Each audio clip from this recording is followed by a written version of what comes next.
جب قادیانیوں کو پاکستان میں آزاد چھوڑنے کی کھلی چھٹی دینے کی بات ہوتی ہے تو جو ختم نبوت کے پروانے ہیں، مصطفیٰ کے دیوانے ہیں،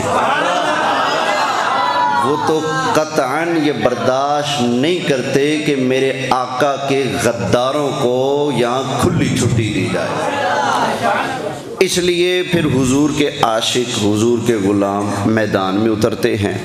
کبھی اس لشکر کی قیادت صدیق اکبر کرتے تھے، کبھی حضرت خالد بن ولید کرتے تھے، کبھی فاروق اعظم، عثمان غنی، تو کبھی مولا مشکل کشا کرتے تھے۔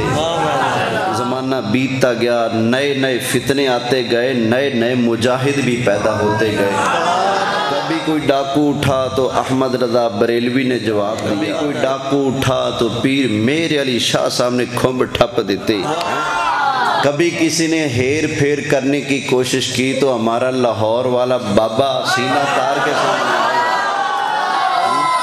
الغرض یہ نظام قدرت ہے، کہیں یزید اٹھتا ہے تو دبانے کے لیے حسین آ جاتا ہے، کہیں فرعون اٹھتا ہے تو دبانے کے لیے موسیٰ آ جاتے ہیں، کہیں کوئی بھی بے ایمان اٹھتا ہے، کفر کا جھنڈا اٹھاتا ہے تو اللہ تعالیٰ اس کے مقابلے پر اہل حق میں سے بھی کسی مرد مجاہد کو پیدا فرما دیتا ہے۔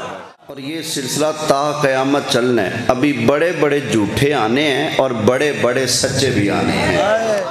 نہ ان کی مائیں بانجھ ہوئی ہیں، نہ سنیوں کی مائیں بانجھ ہوئی ہیں۔ کیا بات ہے، کیا بات۔ اگر ادھر کافر پیدا ہوتے رہیں گے تو ادھر بھی شیر دل پیدا ہوتے رہیں گے۔